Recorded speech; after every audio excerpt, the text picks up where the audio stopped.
my sourdough apple turnovers. The steps are simple and the ingredients are wholesome. Let's go make them.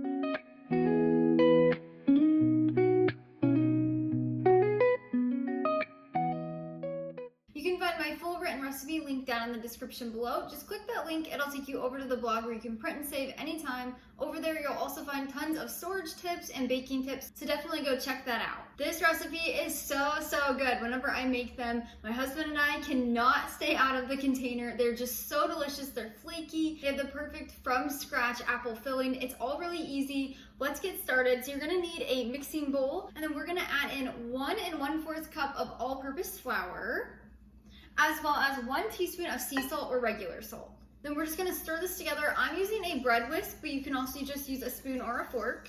And then we're gonna grab 6 tablespoons of cold salted stick butter. Now this must be cold. You cannot have soft or room temperature butter. That's why I recommend stick butter instead of margarine.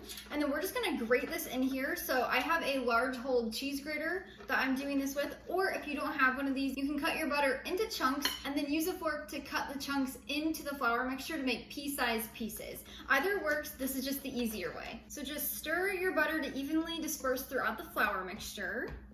Once that's done, you're gonna add in 1/2 cup of cold water. You want this to be ice cold, that's been in your refrigerator. You do not want it to be warm. This is gonna help our dough be flaky for our turnovers. So we're gonna add that in, as well as 2 tablespoons of raw honey. You could also use pure maple syrup if you would like. And finally, 1/4 cup of sourdough discard, aka unfed starter. Now, depending on your sourdough starter's hydration, your dough is gonna be a little different. So if your sourdough starter is more hydrated than mine, your dough is going to be more wet than mine. If your starter hydration is less than mine, then it's going to be a little bit more crumbly. I'll tell you how to fix that here in a few minutes if you need. So now we're just gonna stir this together to combine everything. You wanna just keep stirring until everything comes together into a crumbly dough. So it's going to be shaggy. If your dough does not look shaggy and it's extra wet, so if it doesn't look like this, if it's extra wet and a bit sticky, you'll want to add a few extra tablespoons of flour. That just means your starter was more hydrated, not a problem. And then if your dough is not coming together at all, add a few extra tablespoons of cold water. That just means your starter was less hydrated than mine. Again, not a problem. Once your dough is shaggy, you'll just use your hands. If you have a ring, make sure you take it off. And then we'll just use our hands to combine this into a dough. You do not want to overwork this. You don't want to melt the butter. So just do it quickly. Turn this out on our workspace. Now we'll grab a little flour and we're gonna dust our work surface just to prevent any sticking. And then we're gonna roll this dough into a 1/2 inch thick rectangle. So it doesn't have to be a certain size or anything. You just wanna make sure it's rectangular shaped and 1/2 inch thick.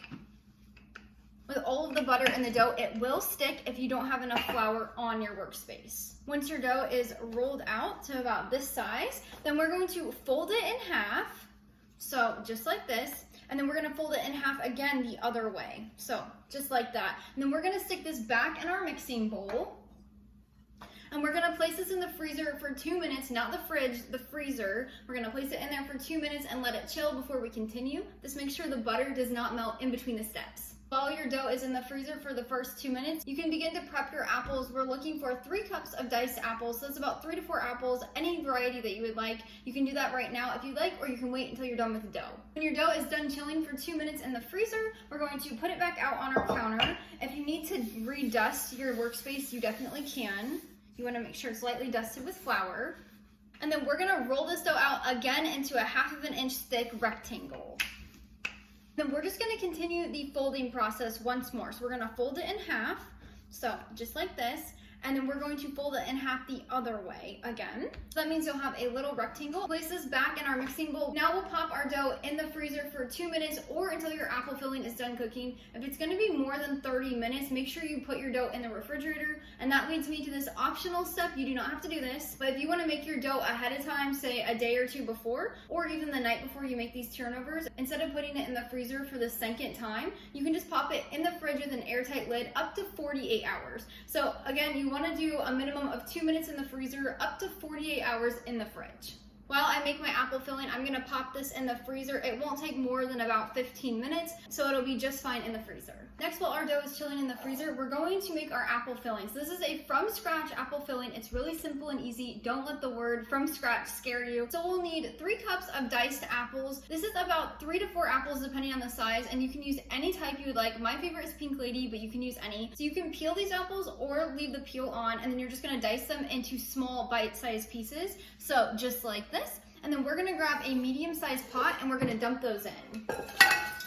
Next, we'll add in 1 tablespoon of salted butter, 1 teaspoon of ground cinnamon. This adds a lot of fall flavor. 1/4 of a teaspoon of sea salt or regular salt. 1/2 of a cup of pure maple syrup. You could also use raw honey if you would like. And finally, 1 teaspoon of lemon juice. This is just gonna freshen everything up. And then you're just gonna grab a spoon and you're gonna stir this to combine. Obviously, the butter is not going to be melted at this point, but we're just stirring to coat all of our apples. Once you have everything stirred together, we're gonna put this over on the stovetop and we're gonna cook these apples on medium heat, uncovered, for 10 to 15 minutes. When your apples are done cooking, you're looking for a soft texture. So you wanna make sure the apples are soft. If after 10 minutes they're not softened, then you'll want to give them another 5 minutes. Now we're gonna make our cinnamon frosting drizzle. So this is completely optional. You don't have to do this. You can if you want. It makes them so delicious. So we're gonna start with 1/3 of a cup of powdered sugar. Now I like to get an organic cane powdered sugar. You can find it at Walmart. Then we'll add in 2 teaspoons of 1/2 and 1/2 our regular milk.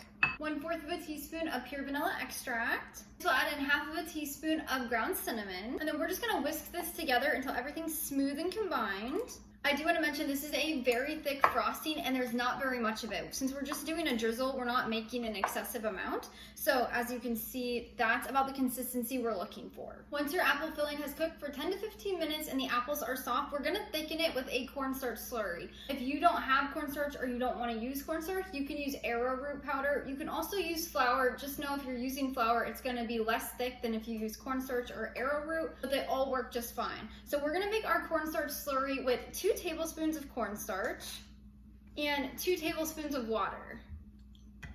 And then we're just gonna stir this around. I'm just using the back of my measuring spoon so I'm not dirtying another dish, but you're just gonna stir this to combine. You wanna make sure there are no clumps in your slurry before you add it in. And then we're gonna turn our heat down to low. We're gonna dump our slurry in, stir continuously for 1 minute until it's thick, and then we're gonna pull it off the heat and let it cool. And finally, roll out that dough to make our turnovers. If after a minute your filling is not thickened enough, you can turn the heat to a medium heat and let it cook for another 1 to 2 minutes. Make sure you're just stirring it a whole bunch until it thickens to your liking. What we're looking for is a pretty thick consistency, just like a pie filling. That way there's not a ton of excess liquid that's gonna bubble out. Once your filling has cooked and is thickened, you'll put it on the countertop and we're just gonna let it set aside and cool down. The consistency you want is this. As you can see, it's very thick. Once our filling is made and is cooling, we're gonna preheat our oven to 425 degrees Fahrenheit and line a sheet pan or 2 with parchment paper. Before we get our dough out of the chilling period, we're going to make an egg wash quick. So we're gonna first add in 1 egg to a small bowl. Gonna go wash my hands quick. And then we'll add in 1 tablespoon of milk. You want to whisk this around with a fork or an actual whisk until it's completely combined. Now we're just going to set this aside and we're going to go grab our dough. Once your dough is out, we're going to lightly dust our workspace with flour. That way nothing sticks. And then we're going to turn our dough out on there. Now we're going to roll our dough out into a rectangle that's 1/4 of an inch thick. Your dough should be around 13 inches long, 10 inches wide. And then we're gonna cut our dough into 3 strips that are 4.5 inches wide. So we're gonna go on the long side of our dough. We're gonna measure down about 4.5 inches. Again, you can just eyeball this. I'm giving numbers in case anybody wants the exact dimensions of the dough, but we're gonna cut this into 3 slices. So you'll have 3 strips that look just like this. And then we're gonna go down the center and cut each of those slices in half. So we'll end up with 6 different squares. So this is what we are looking at. Now, before we move on, I like to turn these over and dust the workspace with a little extra flour. That way after we put our filling in, they're not sticking to our countertop. That would be a disaster. I will add about 2 tablespoons of filling to each of our rectangles. You wanna put it right in the center. Now once the filling is on your square, you're gonna grab your egg wash and a kitchen brush, and then we're just gonna brush the outside edges of the square. This is gonna make sealing the dough so much easier. You're gonna take one corner of the dough and you're gonna fold it up over your filling, and you're gonna make a triangle. I like to just use my hands to push down the dough. And then you're gonna wanna grab a clean fork and you're going to push down on the edges. This is going to crimp the dough together and help seal everything. Once you've sealed the dough, you're gonna place it on the parchment paper and we're gonna continue with the rest. This is what your turnovers should look like. Now at this point, you can pop them in the fridge for about 20 minutes or the freezer for 10 and let them set up. This is an optional step, but it prevents them from leaking out as much. To continue, you're gonna grab a fork and we're just going to put 3 different holes into the top. This just makes sure that the filling can breathe and it doesn't bust the seams. When you're done making the holes on top, you're gonna grab your egg wash and then we're gonna lightly brush the tops of our turnovers before they go in the oven. This helps them be flaky and turn golden brown. It's really good. Now we're gonna pop our turnovers in the oven at 425 degrees for 20 to 22 minutes until they're golden brown and flaky on top. When your turnovers come out of the oven, they should look just like this, nice and golden brown. And then we're gonna put them on a cooling rack.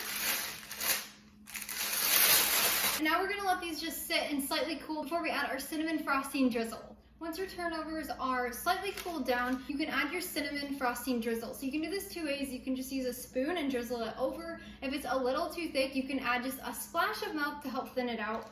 Or you can put it in a sandwich baggie and cut one of the edges, and that makes an easy makeshift piping bag. And that's how you make my sourdough apple turnovers with the cinnamon frosting drizzle. They look amazing and they smell even better. Let's give it a try quick. Oh my gosh, the pastry is so flaky, the filling is amazing. Highly recommend making these this fall. I hope this recipe finds a special place on your fall table. Until next time, go love your family and serve God one recipe at a time.